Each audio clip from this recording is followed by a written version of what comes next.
Hello friends, welcome back to my channel yours Saraswati. ఈనాటి వీడియోలో Thorndike ప్రతిపాదించినటువంటి యత్నదోష అభ్యసన సిద్ధాంతము trial and error learning theory గురించి ఇన్ డీటెయిల్గా తెలుసుకుందాం. అంతకన్నా ముందు మీరు కనుక నా ఛానల్ని మొదటిసారి విజిట్ చేసినట్లయితే సబ్స్క్రైబ్ చేసుకోండి, వీడియో నచ్చితే లైక్ చేయండి, షేర్ చేయండి. ఇక ఆలస్యం చేయకుండా టాపిక్లోకి వెళ్ళిపోదాం. ప్రేరణ ప్రతిస్పందనల మధ్య దృఢమైన బంధం ఏర్పడడం ద్వారా వ్యక్తి ప్రవర్తనలో ఒక మౌలికమైన మార్పును తీసుకురావచ్చు అనే ఈ సిద్ధాంతాన్ని అమెరికాకు చెందినటువంటి థారండైక్ వెలుగులోకి తీసుకొచ్చారు. ఈయన తన సహా అధ్యాయి అయినటువంటి విలియం జేమ్స్ పర్యవేక్షణలో కోడిపిల్లలు, పిల్లులపై అనేక ప్రయోగాలు నిర్వహించి ఈ అభ్యసన ప్రక్రియ అనేది ఉద్దీపన ప్రతిస్పందనల మధ్య ఏర్పడే ఒక బంధంగా, కనెక్టివిటీగా వివరించారు. అందుకే వీరిని జంతు మనోవిజ్ఞాన శాస్త్ర పితామహుడు అని అంటారు, ఎడ్యుకేషనల్ సైకాలజీ ఫౌండర్ అని కూడా అంటారు. ఈయన కొలంబియా విశ్వవిద్యాలయం నుంచి పిహెచ్డి పట్టా కూడా పొందారు. ఈయన ఒక అమెరికన్ సైకాలజీ.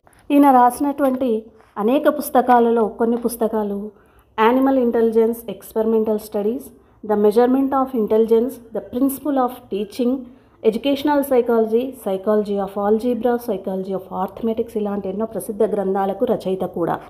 ఎగ్జామ్స్లో చాలా రకాల పేర్లతో ఈ సిద్ధాంతం పైన క్వశ్చన్స్ అడుగుతూ ఉంటారు. కాబట్టి ఈ సిద్ధాంతానికి ఉన్నటువంటి వేరే పేర్లను కూడా ఒకసారి తెలుసుకుందాం.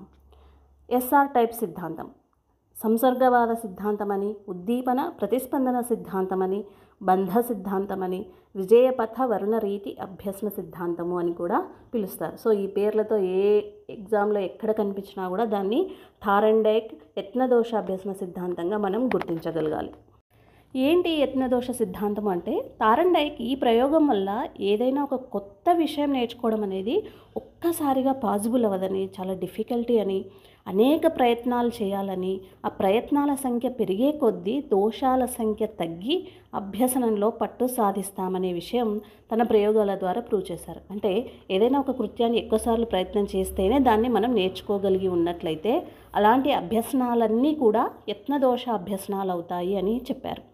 థారండైక్ ఈ ప్రయోగం కోసం ఒక పజిల్ బాక్స్ను ప్రిపేర్ చేసుకున్నాడు. ఆ పజిల్ బాక్స్లో ఒక డోర్ను ఏర్పాటు చేసి ఆ డోర్ ఒక మీటను లాగితే ఓపెన్ అయ్యేలా ప్రిపేర్ చేశాడు. ఇక బాగా ఆకలితో ఉన్నటువంటి ఒక పిల్లిని ఆ బాక్స్లో ఉంచాడు. ఆ బాక్స్కి బయట ఒక బౌల్లో ఫుడ్ని పిల్లికి కనిపించేలా అరేంజ్ చేశాడు. తర్వాత ఆ పిల్లి ఆ ఫుడ్ని చూసినప్పుడు మోటివేట్ అయ్యి ఆ ఫుడ్ కోసం బయటికి వెళ్ళడానికి అనేక ప్రయత్నాలు చేసినప్పుడు అది మీటను పట్టుకొని లాగినప్పుడు యాక్సిడెంటల్గా ఆ డోర్ ఓపెన్ అవ్వడం, వెంటనే అందులోంచి బయటికి వెళ్ళిపోయి పిల్లి ఆహారాన్ని తినడం జరుగుతుంది.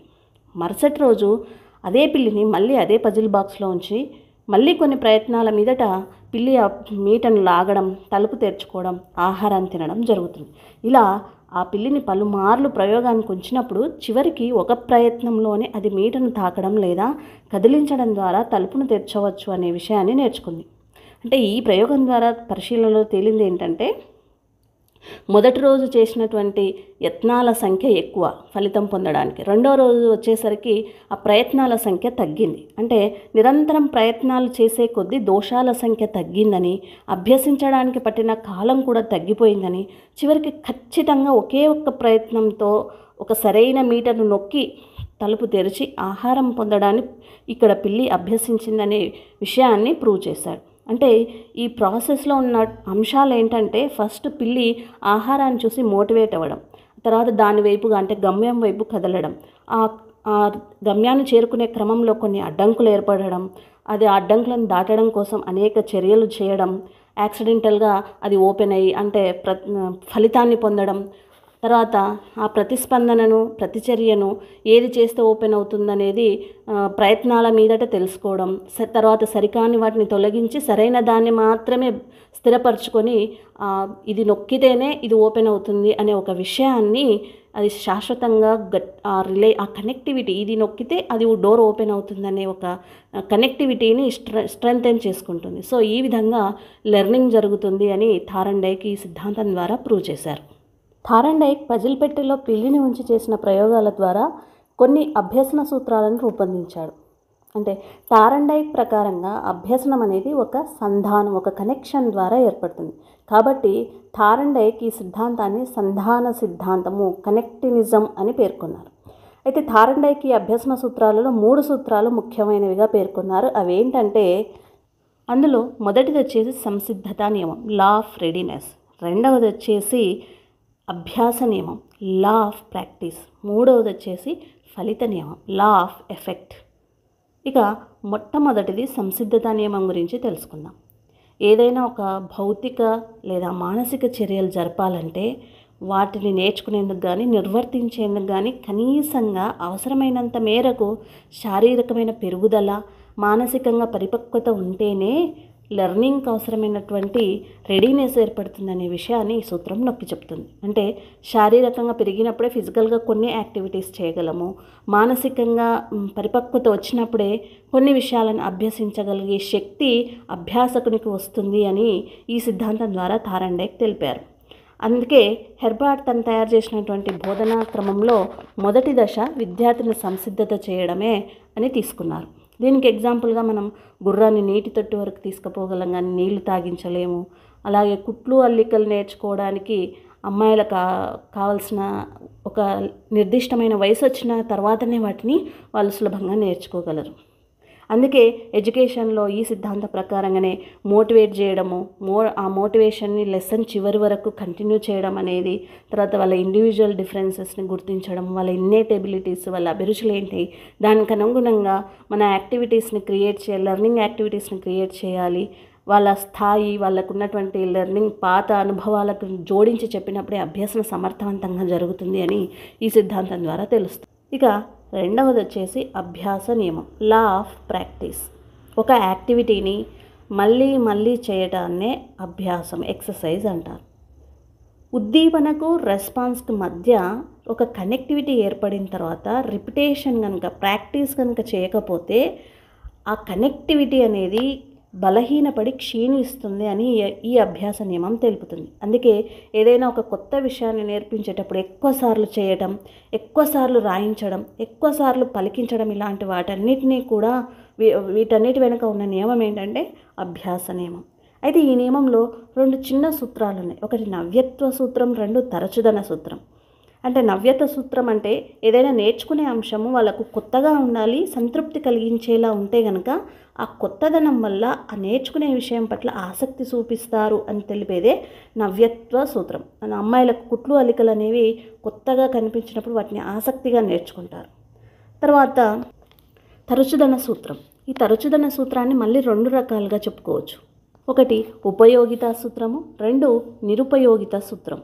ఉపయోగితా సూత్రము అంటే ఏదైనా ఒక పనిని తరచుగా ఎక్కువసార్లు చేయడం వల్ల ఆ వ్యక్తికి ఉపయోగం కలిగితే, అంటే ఏదైనా ఒక ఫలితం తనకు లాభదాయకంగా ఉంటే కనుక దాని పట్ల ఇంకా ఇంట్రెస్ట్ చూపి దాన్ని తరచుగా సాధన చేసి దానిలో ఎక్స్పర్ట్ అవ్వడానికి ప్రయత్నిస్తాడు అని తెలిపేదే ఉపయోగితా సూత్రం.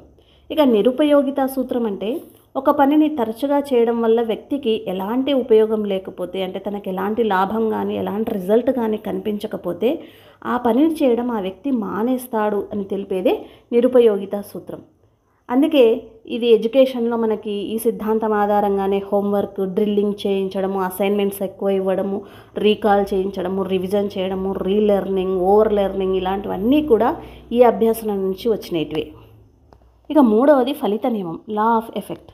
థారండైక్ ప్రతిపాదించినటువంటి 3 అభ్యసన సూత్రాలలో అతి ముఖ్యమైనది ఈ లా ఆఫ్ ఎఫెక్ట్, ఫలిత నియమం.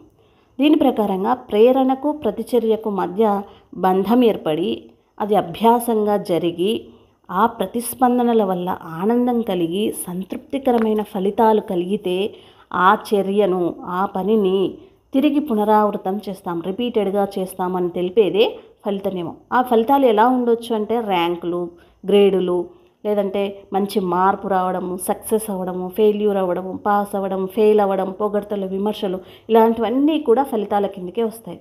ఎగ్జాంపుల్గా అమ్మాయిలు కుట్లు అల్లికలు నేర్చుకున్న తర్వాత దాన్ని బాగా ప్రాక్టీస్ చేసిన తర్వాత వాళ్ళకు దాని ఫలితంగా చాలామంది స్నేహితులు అభినందించడం, ఆ తర్వాత ఆ కుట్లు అల్లికల ద్వారా వాళ్ళు డబ్బులు సంపాదించడం కూడా మొదలు పెడితే ఆ పనిని వాళ్ళు ఇష్టంగా ఎక్కువసార్లు చేస్తారు అని తెలిపేదే ఫలిత నియమం. ఇక ఇప్పుడు ఈ సిద్ధాంతం యొక్క ఎడ్యుకేషనల్ అప్లికేషన్స్ గురించి తెలుసుకుందాం. ఫలిత నియమం ప్రకారంగా తరగతి గదిలో ఏర్పరిచే అనుభవాలు విద్యార్థులకు సంతృప్తిని, ఆనందాన్ని, సంతోషాన్ని కలిగించే విధంగా ఉండాలి.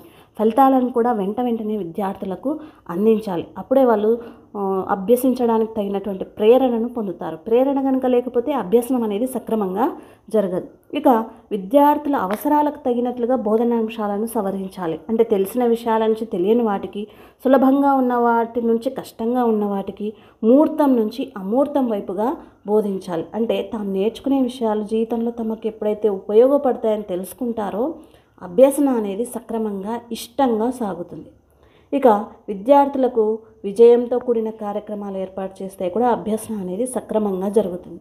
ఎప్పుడైతే విద్యార్థులు సక్రమమైన అభ్యసనం చేస్తారో, వాళ్ళు నేర్చుకున్న విషయం సరైనదిగా ఉంటుందో వాళ్ళకి ఇమ్మీడియట్గా బహుమతులు, పొగడ్తలు, ప్రశంసలను ప్రోత్సాహకాలుగా విద్యార్థులకు అందిస్తూ ఉండాలి.